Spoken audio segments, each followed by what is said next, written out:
Hello. I'm Brenda Tesh, and I'm the Marketing and Communications Manager here at MiEnergy Cooperative. We have a few moments before we start the meeting. This year we are celebrating our 90th anniversary. As you make your way to your seat, we are going to show a short video highlighting our 90-year history before the meeting is called to order.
So, good evening. I'm Denny Puckett, legal counsel for the cooperative. You'll recall when you received your notice this meeting, or when the balloting, you received the ballots, there was 3 ways to cast your ballots: online voting or by mail voting. But we also have in-person voting. There's a ballot box over here. The notice indicated that the ballot box would close at the start of the annual meeting at 7 p.m. It's now time for that to occur, so I will declare that the ballot box is now officially closed and we can start the meeting.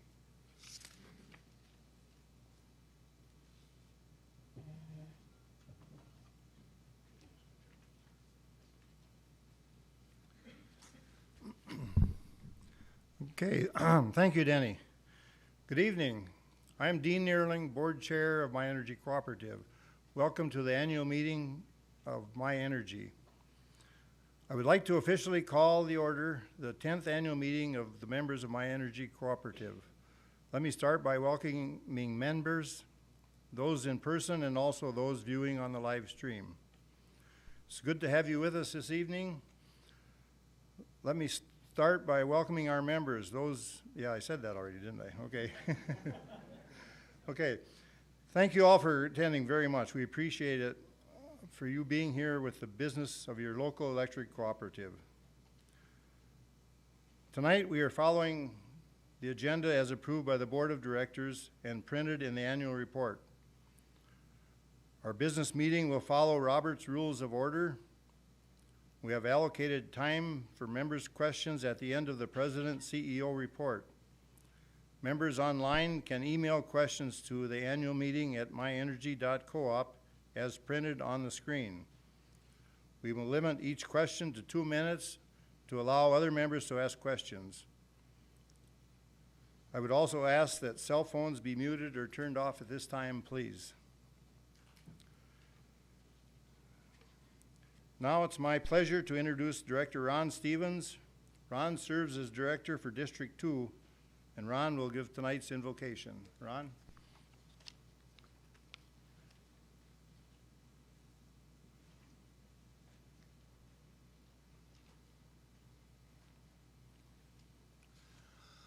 I would ask you to bow your heads for the invocation. Heavenly Father, we come before you today to give you honor and praise. You are worthy of praise. You are the source of all that is good. We thank you for your many abundant blessings. Thank you for every gift that we have been given, the safety of our employees, and to our members. We thank you for the opportunity to come and gather together this evening. We ask for your hand of blessing in this meeting. We ask that you guide and direct our meeting so that it's full of wisdom, productivity, and respect for one another. Fill us with your grace, Lord. Give us an assurance of what would please you and what would benefit those who live and work in our communities surrounding MiEnergy. And continue to remind us that all we do here today, all that we accomplish, is for the pursuit of truth, for the greater glory of you, and for the service of humanity. We ask these things in your name. Amen.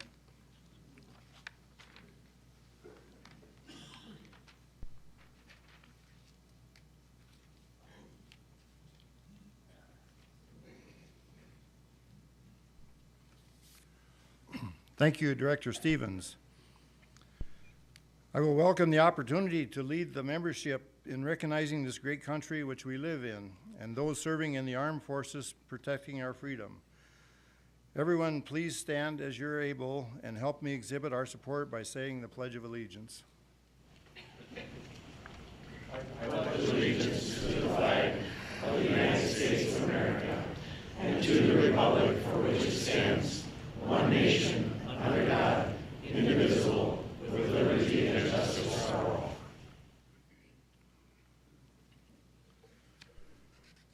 Thank you. At this time, I would like to introduce Secretary Dennis Potashik to read the meeting notice and the proof of mailing. Dennis?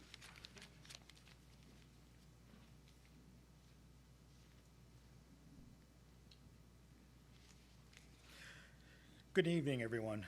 I, Dennis Potashik, serve as the Secretary of MiEnergy Cooperative, and the report that the notice of April 8th, 2026 annual meeting was mailed to each member of the cooperative.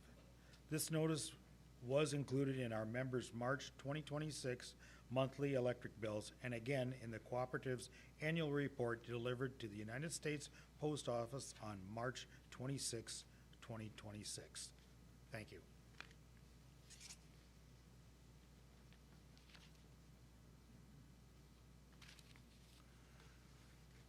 Okay, thanks, Dennis.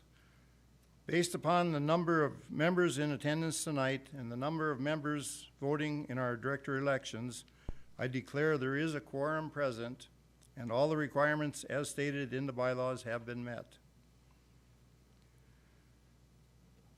At this time, will all the board of directors come forward? I would like to introduce our board of directors, our CEO, and our attorney. From District 1, and I think they want you to line up here in order of districts. District 1 is Dennis Potashik, is our secretary from Elma, Iowa, and Kim Nelson from Spring Valley, Minnesota. From District 2 is Ron Stevens, vice chair from Preston, Minnesota, and Ron also serves on the Minnesota Rural Electric Association board. And myself, Dean Neerling from Decorah, Iowa. In District 3, Donald Peterson, our treasurer from Hoka, Minnesota, and Skip Weiser from La Crescent, Minnesota. From District 4, Kyle Holthouse from Waukon, Iowa, and Carl Reichs from New Hampton, Iowa.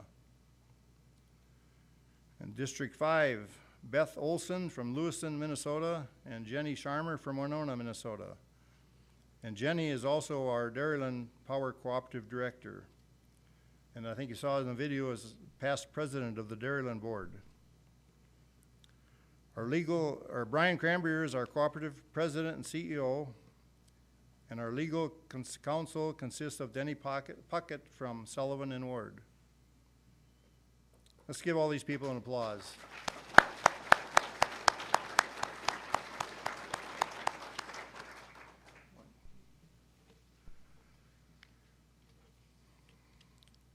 This time I would ask Director Jenny Sharmer to introduce our guests in attendance tonight.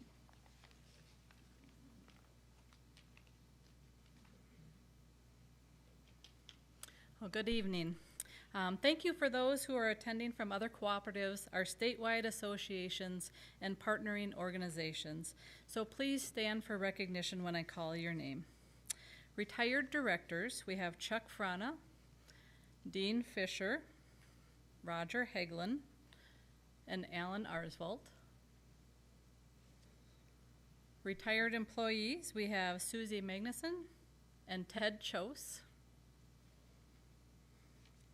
From Dairyland Power Cooperative, we have Brent Ridge, Eric Jacobson, Rob Malley, and Clay DeWitt. They're way in the back there, hiding in the corner. From Mabel Telephone Cooperative and also my broadband is Julie Colta and Dave Sakwati, and they are again from Mabel Telephone and my broadband.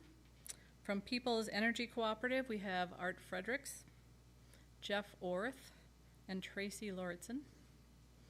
And from the Iowa Association of Cooperatives, we have Shelley York and Jerry Kelleher.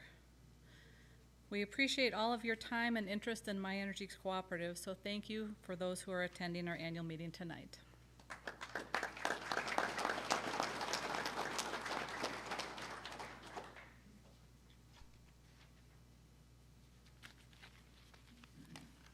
Thank you, Jenny. Everyone received a copy of the 9th annual meeting minutes in the annual report. It would be in order if someone would move to dispense with the readings and accept them as presented if there are no questions. Do I see a motion or hear a motion? Okay, we have a motion. How about a second? And a second. Any more discussion? All in favor, say aye. Aye. Opposed, nay. Motion carried. Thank you. I would now like to introduce Ann Brogan, nominating committee chairperson, to provide the report from the nominating committee. Ann?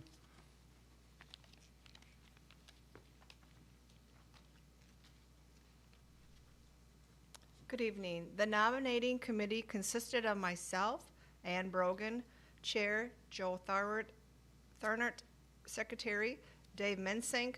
The committee met on January 7th, 2026 at the MiEnergy Cooperative Office in Rushford, Minnesota. The nominating committee then reviewed the 3 applications that have been received for the 2 director seats representing District 1. The nominating committee hereby selected the following director candidates for consideration by the membership for election at the MiEnergy Cooperative Annual Meeting held on April 8th, 2026. For a 3-year term for District 1 Director, Seat 1, Kim Nelson, incumbent, Joe Bonanello. For a 3-year term for District 1 Director, Seat 2, Dennis Potashik, incumbent. Thank you on behalf of the nominating committee.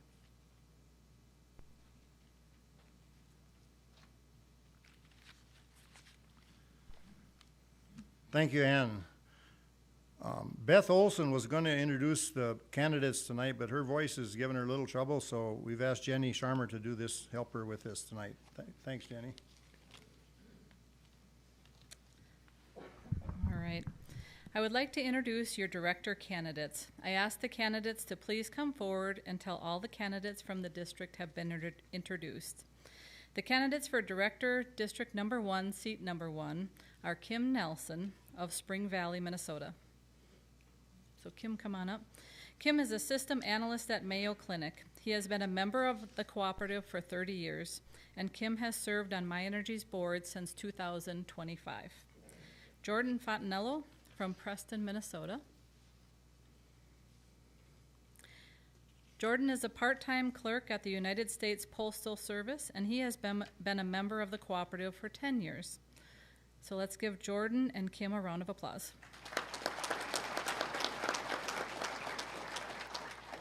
The candidate for Director, District Number 1, Seat Number 2, is Dennis Potashik of Elma, Iowa. Dennis is self-employed livestock and crop farmer. He has been a member of the cooperative for 41 years. Dennis has served on MiEnergy's board since 1996. So thank you, Dennis. Let's give them all a round of applause.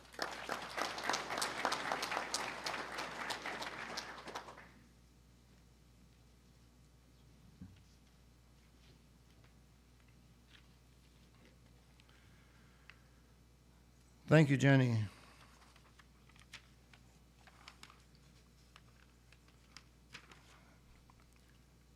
At this time, I'd ask our treasurer, Don Peterson, to provide the financial report. Don?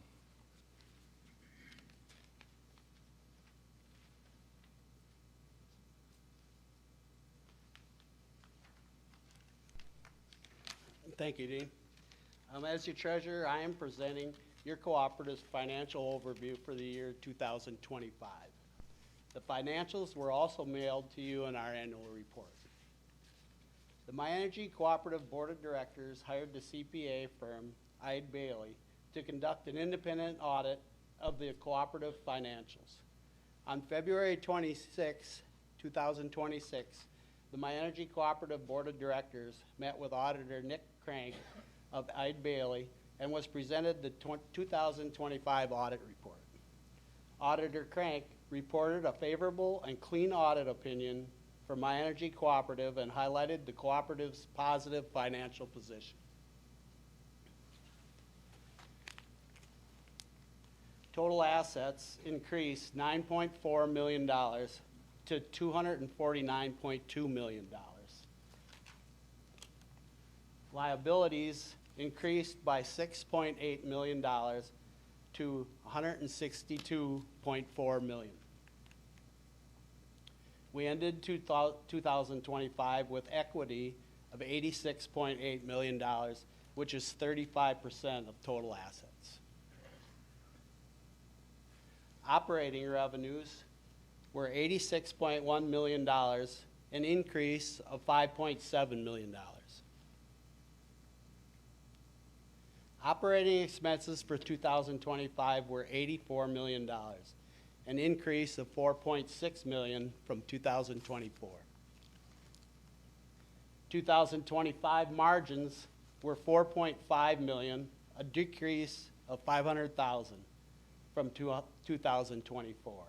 The cooperative met all the financial requirements of our lenders. Capital credit payments totaled $2 million in 2025.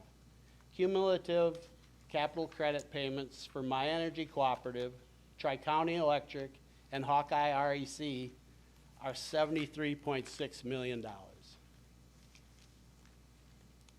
On February 19, 2026, our auditor, Eide Bailey, issued MiEnergy Cooperative an unqualified opinion in their audit report.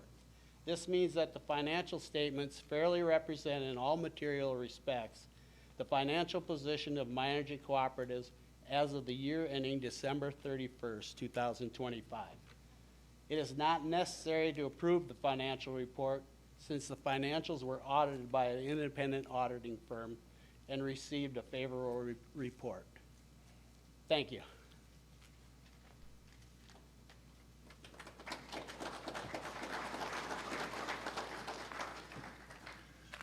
Thanks, Don.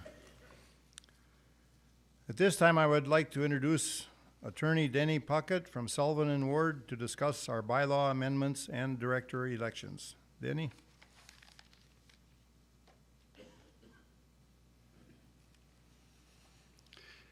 Thank you.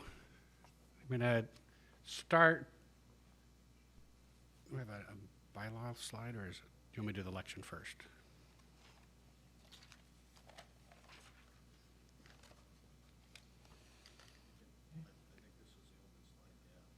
Okay.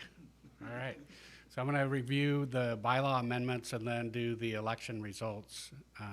So the bylaws for MiEnergy Cooperative can be amended by the members, and as part of its responsibility, the board of directors reviews the bylaws regularly to determine if there are any changes that are necessary, either to be consistent with updates in law or consistent with appropriate practices that they're following. And the board of directors did review the bylaws this last year, and they made a number of recommended changes to be voted upon by the members. And the bylaw changes were included in your book, and you can see the edits. Just briefly noting what those are. Section 2.10, there was credentials on election committee description of their duties, and a sentence was removed from that section because the task that was referenced is actually done by staff rather than the credentials in an elections committee. The section 3.04, they modified that, so if there is not a contested election, they don't have to mail out ballots to all the members. That would eliminate an unnecessary expense. Section 3.11 was amended regarding the definition of a close relative, and that was modified to match a current co-op policy. Section 4.02 was proposed to be amended to reduce the number of days notice required for a special meeting of the board from 2 days to 1 day. Section 4.08 was added, which would allow the board to take action by written consent rather than calling a meeting. That written consent would have to be signed by all of the directors in order for that action to be taken. And section 5.10 was changed so that the obligation to maintain directors and officers' liability coverage from permissive to mandatory to be consistent with policy. The bylaws did say that they may have that coverage. Policy says they shall, so the recommendation was to amend the bylaws to be consistent and say that they shall have directors and officers' liability coverage, which as counsel for the cooperative, I would say that's a good idea. So,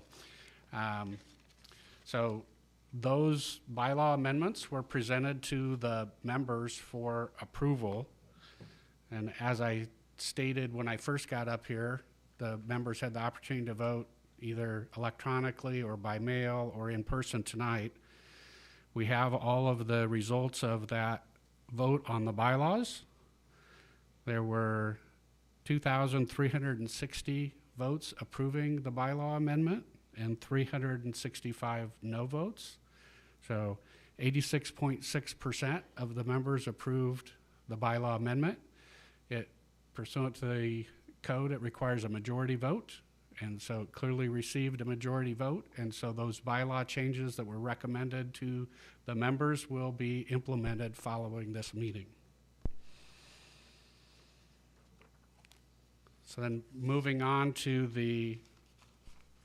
any questions about the bylaw changes? I should have asked before okay. Moving on to the director election. As the candidates were already introduced, you know, that we're electing two candidates from District 1.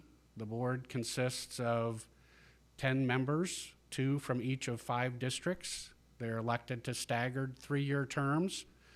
And so this year, District 1 was up for election, and so you were electing 2 individuals from District 1. Districts 2 and 3 were last voted on in 2024, and last year you did Districts 4 and 5. So that's how that works. The ballots have all been cast. You were introduced to the candidates. I had met with the tellers, and we've tallied the results of the election. And for seat number 1, the candidate receiving the highest number of votes was Kim Nelson. So congratulations to Kim. And then for seat number 2, the candidate receiving the highest number of votes is Dennis Potacek. So congratulations to Dennis. Those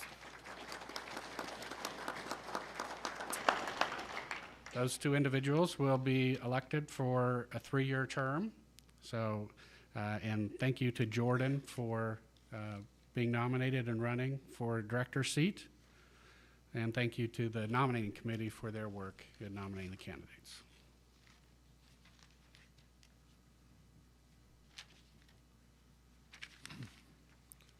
Thank you, Denny. At this time, I have our CEO, Brian Cranbeer, present his report to the membership. Brian.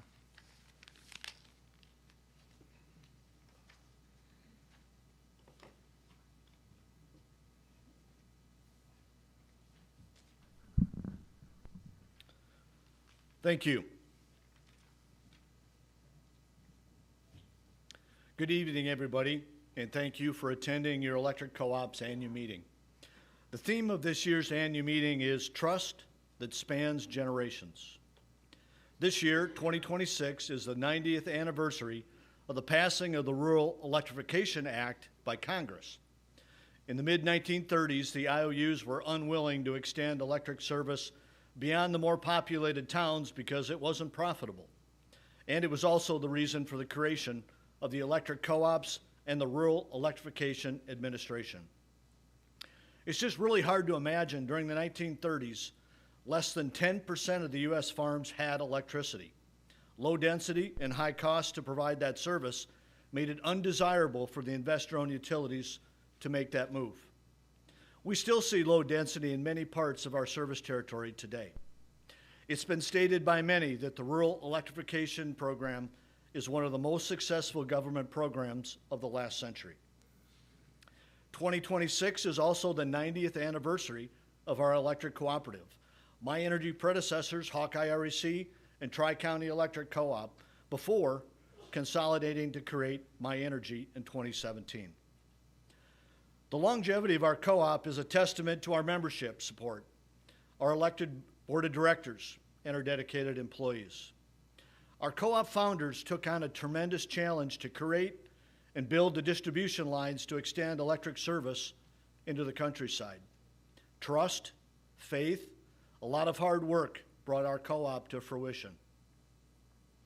The success of our electric co-op has evolved on adapting to change and pursuing opportunities to grow our electric co-op to make it better. While there have been many strategic accomplishments, many are highlighted in our annual report timeline. I've got 5 that I'd like to talk about that stand out. The first was the 1942 acquisition of the Minnesota Utilities Company. This brought on Canton, Fountain, Houston, Prosper, and South Rushford and the wholesale cities of Caledonia, Harmony, Mabel, Peterson, and Spring Grove into our co-op family. And we've worked with these communities for over 80 years. The second was the annexation of the Bucksnort line that added another 105 members to our co-op and was a primary feeder line for growth. In 2009, our co-op entered into a shared management agreement with Hawkeye REC and Tri-County Electric that lasted 8 years. And in 2015 was the acquisition of Alliant Energy Service Territory by 12 electric co-ops that made up the Southern Minnesota Energy Cooperative. 2,500 customers of Alliant Energy became members of MiEnergy Cooperative. In 2016, members of Hawkeye REC and Tri-County Electric Co-op voted and overwhelmingly approved the consolidation of our electric co-op to create MiEnergy Cooperative. Congratulations on that 10th year anniversary and significant vote. Nationwide, there's over 800 electric distribution co-ops like MiEnergy in the United States. You may not have realized that America's electric co-ops provide electric service to 56% of the land mass in the United States. There's also 64 generation and transmission co-ops like our power supplier, Dairyland Power Cooperative. Of these 800 electric distribution co-ops, the average size has about 15,000 members. They average 7 members per mile of line for a system density. Across the United States, there are several smaller electric co-ops and some very large electric co-ops, and some serve over 250,000 members. MiEnergy is larger than the average co-op in the United States. We have 76 employees, we have 43 substations and over 5,600 miles of electric distribution line. We have 23,700 meters, 19,400 members. We have offices in 2 states, Rushford and Cresco. And we have 2 outposts in Caledonia and Preston. And we have a density of less than 4 members per mile of line, less than the national average. There's an old saying, if you've seen one electric co-op, you've seen one electric co-op. Despite the vast number of electric co-ops, every electric co-op is unique in their own way.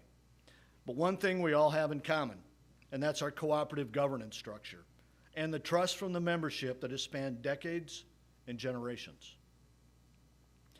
MiEnergy provides wholesale electric service to 10 cities that have put their trust in us to take care of them. These are our wholesale cities: Caledonia, Eitzen, Harmony, Lanesboro, Lawler, Mabel, Peterson, Rushford, Spring Grove, and St. Charles. Very few electric distribution co-ops serve municipal systems, and it's a credit to our partnership with Dairyland Power Cooperative. MiEnergy is governed by a 10-member board, elected by the membership and elected by district. These are our trusted local leaders. Our board is made up of members, not investors in far-off locations. The decisions they make also affect them as members of the cooperative. Our membership base is primarily residential, like most electric co-ops. But MiEnergy Cooperative has some good diversification with our wholesale cities and our large and small commercial accounts. Our 2 largest loads are our 2 ethanol plants. MiEnergy is one of 24 electric co-ops that are the member owners of Dairyland Power Cooperative. Dairyland is a generation and transmission cooperative. They generate the power and deliver it by transmission lines to our 43 substations. We take the power from the substation to your homes, your farms, and your businesses by distribution lines. MiEnergy is currently Dairyland's largest member in energy sales. Dairyland is based out of La Crosse, Wisconsin, and they have over 500 employees and over 3,700 miles of transmission line. They have assets over $1.8 billion. Dairyland's baseload generation is made up of 2 coal plants and 5 natural gas plants. Together, they have capacity to generate almost 2,400 megawatts. Dairyland also continues to grow its renewable energy generation resources. These are primarily made up of wind and solar generation for a total of about 1,300 megawatts. As you can see from this graphic, in 1999, Dairyland relied almost entirely on coal plants for generating electricity. Today, that's down to 24%. Now, 61% of their power is generated by natural gas. By 2036, it is projected that natural gas and renewable resources will be the primary source of power. Where Dairyland is our primary wholesale power provider, we're also allowed to purchase a percentage outside of our contract to add renewable energy. MiEnergy has purchase agreements for 9 megawatts of solar, which is about 7% of our total capacity. These grid-scale solar projects consist of 4 facilities that connect directly to our Fountain, our Rushford, Peterson, and Stockton substations. These on-peak costs per kilowatt hour is less than the cost from Dairyland. And over the next decade, we estimate we'll save over $3 million on these projects. MiEnergy is also a trusted resource for members who install their own solar systems. At the end of 2025, we have over 1,100 members that have installed their own distributed generation, solar, at their farms, their homes, and their business. The capacity of those systems total 22 megawatts. MiEnergy is a leader in Iowa and Minnesota with its policies and rate design for member-owned generation. For 2026, we estimate that we will pay out over $700,000 to members that over-generate. We're required by law in Minnesota to purchase the energy members don't use for themselves. We must purchase the energy at our retail electric rate. This is much more expensive than what we pay from Dairyland Power, and it's also more expensive for our grid-scale solar project, but it's part of the law that we're following. If you are considering solar, I'd encourage you to contact our office and speak with Kent or Audra. They can provide members with a solar assessment. It can give you an idea of the size of system that you would need, and they can provide the details on our policies and the process of connecting your system to our grid. Continuing on the topic of solar, we are a trusted energy expert in our communities and in our local schools when it comes to solar. We serve as a liaison between our area school districts and the Minnesota Solar for Schools program. The Solar for Schools program has awarded 6 projects, and on average, the grants in our service area are covering 90% of the costs.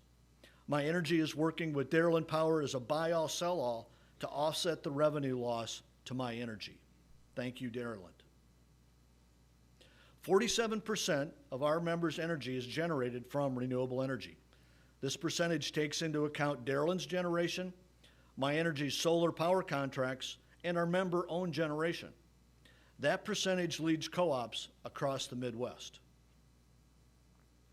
So being a co-op, we're also a trusted partner for the communities that we serve in economic development. We're a leader in economic development. Over the years, we've provided over $13.9 million in loans and grant resources in our service territory. Recently, we have provided a $250,000 loan for equipment and a $1 million USDA loan for snowpack frozen foods in Caledonia for a new cold storage warehouse.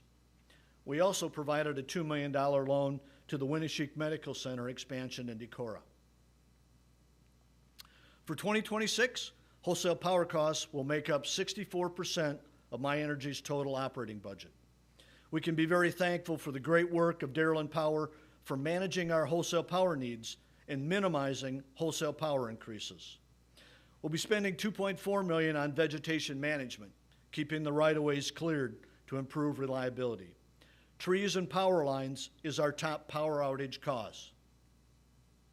Our total cost of electric service is projected at $89.1 million.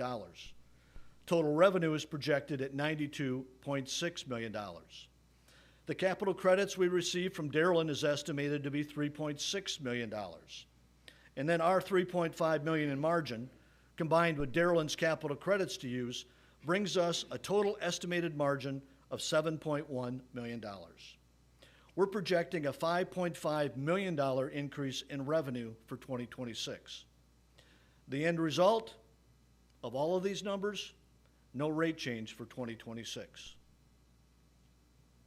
Stability from our wholesale power provider helps keep rates stable.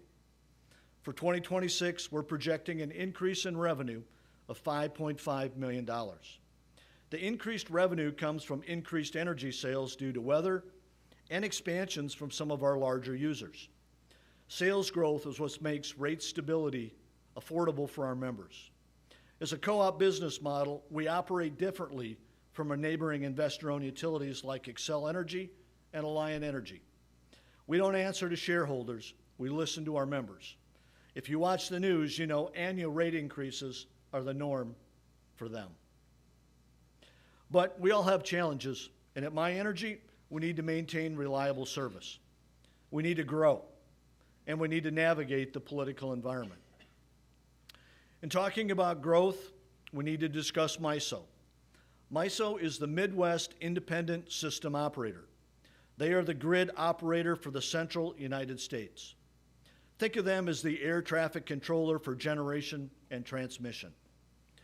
A recent North American Electric Reliability Corporation study showed a very high risk for power shortages in the MISO region. This is attributed to existing generation resources going offline, mainly older coal generation plants shutting down, and growth in energy demand. On January 24th, 2026, it was sunny and minus 16 below zero. The regional transmission grid was stressed. MISO issued a level 2 maximum generation warning. The next level of a max generation warning is an actual event. That would involve rolling power outages. On that day, we were issued a warning, not an event. Improving regional reliability has been on MISO's radar, and they've developed a long-range transmission plan. It focuses on regional system solutions to improve reliability and efficiency of the grid, ensuring it's possible to meet the future resource and developments. Planning is based on utility and state goals, policy, projected conditions, and industry trends. This transmission planning is implemented in phases. Tranche 1 in red was approved in 2022 to address the transmission needs within the MISO Midwest subregion. Tranche 2.1, shown with the dashed green and red line, was approved in 2024. It includes a $21.8 billion investment for 24 projects and 323 facilities across the Midwest MISO subregion. Projects are targeted to go into service in 2032 to 2034. So locally, MISO's Tranche 2 has 3 projects that fall within Darylyn Power's footprint. The Elma to Blair project, which is listed here in pink, the Wabasha relocation project, which is listed in teal, and the Marybelle project, which is listed in yellow. I want to stress tonight, this is not a Darylyn project. It's a MISO project. It's one of over 300 projects in the Midwest that's being planned by MISO. But because it's in Darylyn's service territory, they bid to construct the project. And they won the bid to do the work, which is good. Marybelle is a MISO project. And again, we encourage our members to be engaged in this process. I've also said MiEnergy is a distribution co-op. We're not involved in the transmission line project. These are public meetings coming up, and there's one on Thursday, May 7th at 10 o'clock a.m. right here in the Mabel Community Center. And that same day, on May 7th at 4 o'clock to 6 p.m., there'll also be another meeting on that at the Four Seasons Community Center. And we encourage our members to engage in this process. So I just talked about the reliability concerns from MISO. And I also talked about the need for MiEnergy to continue to grow. You may be asking yourself, how can MiEnergy navigate this environment? Well, one opportunity we are pursuing is a data center type business. Keep in mind, data centers come in different sizes and different types. The type and size that we are pursuing is a small edge-type data center. It ties very well for positive revenue opportunities for electricity and for broadband. Data centers use a lot of electricity, and they can add property tax value and provide some technical jobs in the area. We believe we have a tremendous opportunity to locate a data center in our service territory, again, with the help and support of Dairyland Power. There's already an existing 69 kV transmission line by the Dairyland's Harmony outpost to provide the necessary power. This transmission line is not related to any of the MISO projects that I've mentioned earlier. Dairyland also has developed a special large load rate. This rate requires that the business operate under MISO price signals and also MISO max generation alerts. So it can operate by shutting down operations and sell their power back to MISO during those times when grid reliability is threatened. This unique structure maintains grid reliability and provides added growth to MiEnergy and the City of Harmony. It would also help keep electric rates lower for other rate classes. The City of Harmony is determining the fate and working through the zoning process as we speak. Our partnership with Harmony has been built over the past 80 years, and this is a relationship involving transparency and trust to make good decisions. You've heard me say in the past that we are engaged in the political environment. The REA program was born in politics, and over the years we've had to engage in Congress and administrations to protect the program. Our history and future is dictated by the stroke of a pen, so to speak. We don't support parties. We work to educate all of our legislators on possible effects that bills can have on our constituents. Affordability and reliability are our top projects and always our top concerns. We attend events at the state capitol and in Washington, D.C. We host local legislative days for employees and directors where we talk about co-op related issues. In Minnesota, we had a great victory in 2025 by getting property tax reform passed into law. Our 2026 legislative initiatives include attaining the 100% clean energy goal by 2040, repealing the nuclear moratorium, allowing the Minnesota Public Utilities Commission to regulate third-party aggregators, and attain net metering reform so all electric co-ops would have the guidelines to operate like MiEnergy and allow all members the opportunity to install solar. In Iowa, our legislative issues are regulations for community solar from a third party that is not regulated by the Iowa Utilities Commission, utility worker protection, and also carbon pipelines, where we're neutral, but we do not want to interfere with the current transmission guidelines that could be forced on us with the carbon legislation.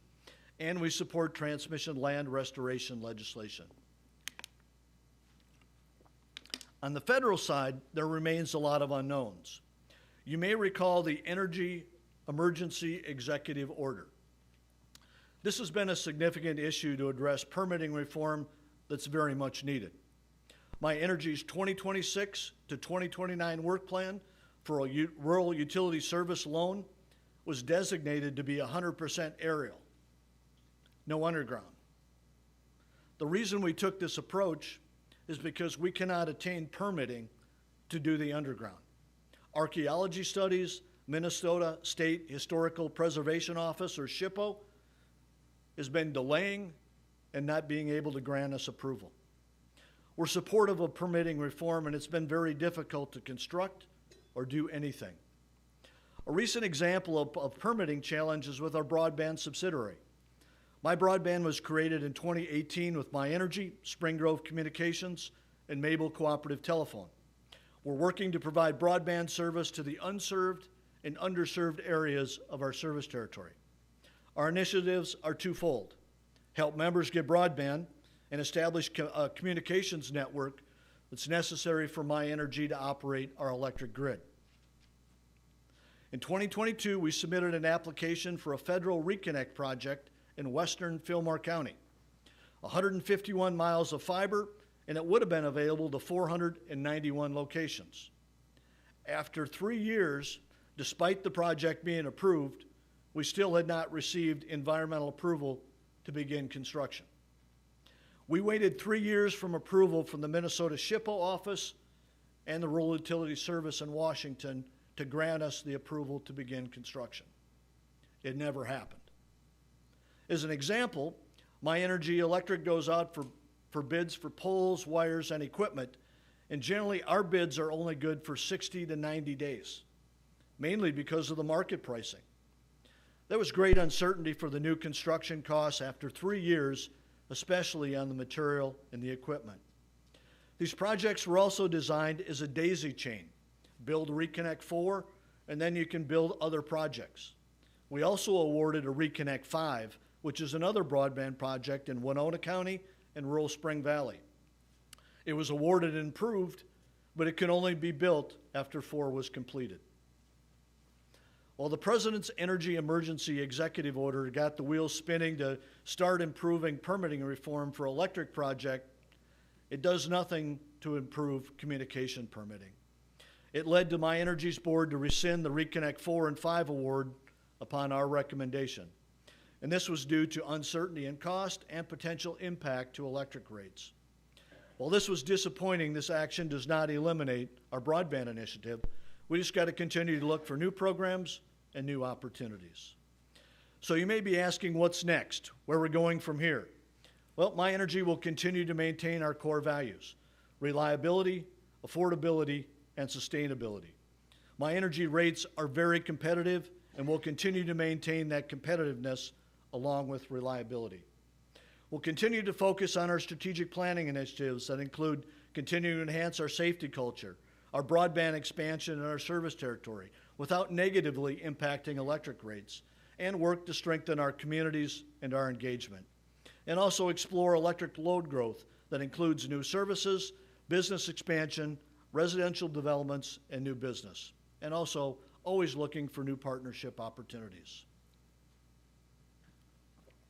For 90 years, our members have trusted their electric co-op to meet their electric energy needs. We'll continue that mission to operate as your trusted energy provider. As I near the end of my presentation, I would also like to recognize our tremendous workforce. At MiEnergy, I am blessed to work with 76 trusted energy employees that truly make it successful, and they make a difference each and every day. I'd also like to recognize our leadership team. This is my leadership team, and the leaders that I have are essential to MiEnergy Cooperative's success. At the beginning of the meeting, we introduced our great board of directors. Well, my management team also deserves special recognition, and I'd like to take this opportunity to introduce them. Shelley Hobe is our Chief Financial Officer and Vice President of Administration. Jill Huffman is our Broadband Chief Operating Officer. Steve Oyen is our Vice President of Electric Operations. Mike Walton is our VP of Engineering and System Planning. And Vasil Vutov is our VP of Information Technology. Kent Whitcomb is our Vice President of Member Services. Heather Larson, our Executive Administrative Assistant. June Vitzi is our Director of Payroll and Human Resources. And Brad Pesanoski is our Compliance and Trading Coordinator. And Brenda Tesh is our Manager of Marketing and Communication. This is truly a great leadership team, and I'd ask you to recognize them with a quick round of applause.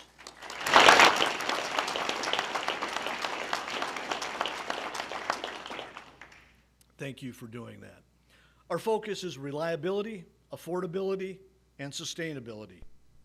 And those three words are also reflective in our mission statement. We take care of our members by safely providing reliable, affordable, and sustainable services. I started my career in the rural electric program back in 1987, and I can remember that in the 1990s, the personal computer was introduced. The fear was the PC was going to eliminate our jobs. In fact, the PC allowed us to do our jobs better. In 1995, Microsoft introduced Windows 95. In 2000, we all survived Y2K, the computer glitch. Early 2000, it was the internet boom, along with data storage expansion, and it was the beginning of Facebook. 2010 occurred and smartphones and cryptocurrency appeared. 2012 was the start of artificial intelligence. 2015, we started seeing electric vehicles becoming popular, and the 2020s was the beginning of the data center boom. My point in bringing this up is that change is always occurring. We must embrace it. We must utilize the technology within the co-op. We must take advantage of opportunities to benefit you, our members, just like we've done over the past 90 years. For 90 years, you've trusted your electric co-op through growth, through acquisitions, even consolidations. Your board of directors and your employees work for the betterment of your cooperative and will continue to support our membership. I'd like to thank you for participating in your electric co-op's annual meeting, and especially thank you for your support of your electric co-op. Thank you all.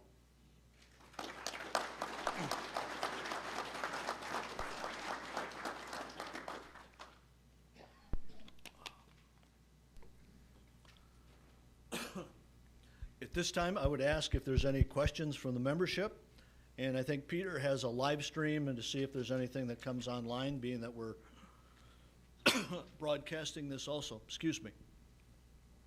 Any questions? Okay. One second. Oh, I'm sorry. I do have a question. You had mentioned that Dairyland Power is not involved in the Maribel project. I am one of the landowners that they're contacting for survey purposes and so forth, but they are saying that they're from Dairyland Power. Could you expound upon that? Okay, so the MISO project that is the Maribel project is a MISO project. It was MISO is the people that said that they're designing and the need for it. So they submitted an opportunity for others across the United States to bid on the project. Being it was in Dairyland's footprint, they bid on the project and were awarded that. And I can tell you that we're a distribution co-op, so what I'd encourage you to do is there are some gentlemen in the back of the room from Dairyland that can provide you a lot more detailed information on that specifically and any questions that you have. So I'm probably not the right one to ask that question, but Dairyland has been contracted to do some of that work, but the guys in the back of the room there will get you all the answers that you need, okay? Thank you.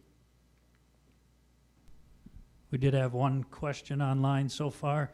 It had to do with the bylaw change, and they were inquiring, since there were multiple bylaw changes, how come there was one vote versus multiple votes for the different parts of the bylaw proposals? The attorney can take this one. Yeah, so the bylaw amendments was a recommendation from the board as a group of amendments, and so the board recommended that they all be presented in one vote, either to vote in favor or against the amendments.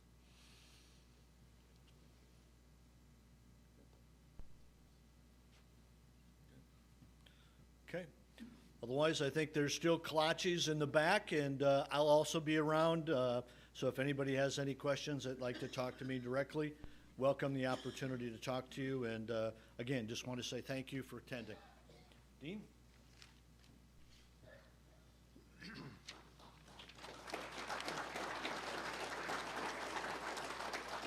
Thanks, Brian. And I think you can see we really have a good CEO and manager here to get MiEnergy to keep us going in the future. And we really appreciate his work and all of his employees and staff's work. Okay, so there was no old or unfinished business from the last meeting. Is there any new business for this meeting?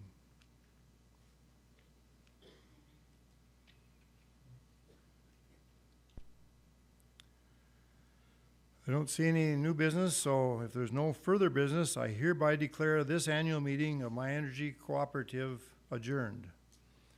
Thank you all very much for attending and being part of your electric cooperative annual meeting. We will now conduct our door prize drawings. For those watching online, please see the screen for instructions on how to enter for a door prize.